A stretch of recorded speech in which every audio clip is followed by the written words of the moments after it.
You've definitely seen those insanely smooth velocity edits before, and if you're here, you're probably wondering, how do people make them look so clean? Have you tried it yourself and ended up with something that looks off? Yeah, not what we want. Well, today I'm going to show you how to create smooth, professional-looking velocity edits, even if you're a complete beginner. And here's the best part. If you stick around till the end, I've got a little surprise that might just take your edits to the next level. Let's jump right into it. So after setting up your composition, you can bring in your audios, pack the beat straight to the point so that the velocity comes out proper and beautiful. Bring in the clip you want to edit, pre-compose the clip, and under effects and presets, add Trickster Pro.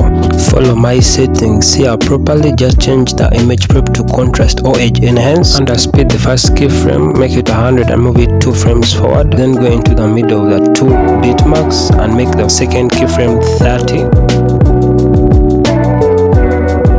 Then the next step that you have to follow properly, go to the first beat mark. Remember the first keyframe was 2 frames forward, so go to the first beat mark and make it 100 again. So it's basically 100, 2 frames forward, then to the first beat mark 100, in the middle 30, and the last beat mark 100. After the keyframes are done, drag and select them, press F9 on your keyboard to ease them, and just simply copy my graph. So the next step is simply copying the keyframes at max 30 and 100. Just do what I'm doing. Just copy the keyframes 30 and 100 to each beat mark. Simply just keep it in mind that 30 has to be in the middle and 100 has to be at the end of the beat mark. Remember to adjust the keyframes so that 30 is in the middle properly and 100 is at the end of the beat mark. On to the next step, which is going under layer, new, and selecting camera. So we need to add camera to our composition. And so after adding a camera, then we can go on to the next step, which is adding a null object. Yes, after you add a null object, make sure to parent link the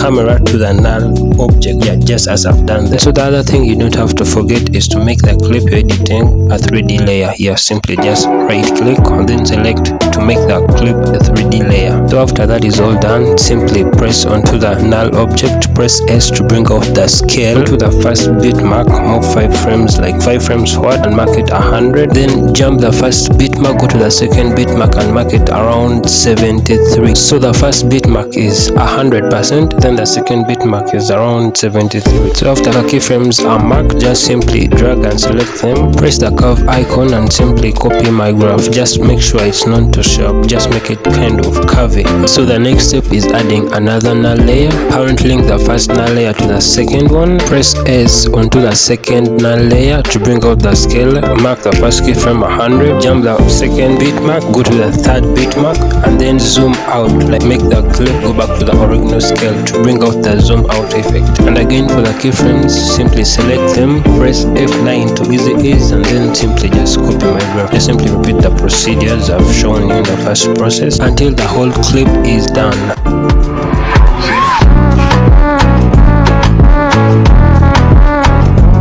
By the way, that's the preview of the edit so far we've been doing. Pre-compose all the clips, and this brings us to the next step, which is adding shakes to our clip. And simply under effects and presets, type in Twitch. So we shall use the Twitch effect. Make sure you first add an adjustment layer above the clip that you're editing. The Twitch effect will go onto the adjustment layer, not to the main clip. Under amount, the first keyframe should be 60, and then move 12 frames forward and make the second keyframe 0. Select the keyframes and just simply copy my graph. So then change the speed from 5 to 70. Next step, go under enable and mark the box of the slide option, and then under operator controls, under slide options, follow my settings here.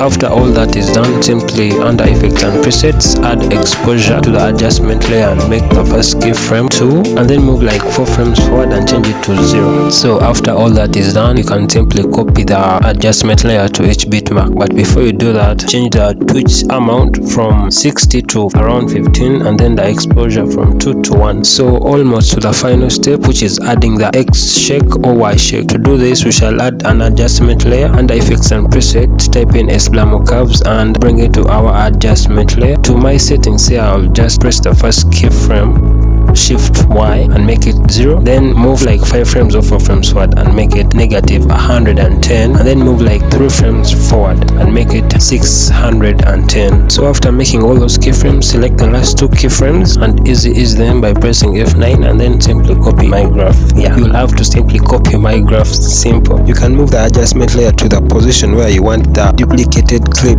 to begin. Yeah, so from there we'll make a new adjustment layer and again press Shift Y to the first keyframe, make it negative 610, move like 7 frames forward and then the second bit mark 70, then move like 4 frames forward and then back the next bit mark negative 40, and then like 7 frames forward and make the last keyframe 0. The last step is to simply select the keyframes, F9 to ease and then simply do the graph I've done. To the final step, add a coloring to your edit to make it more beautiful and unique and entertaining. So that's how to make a beautiful velocity edit like this.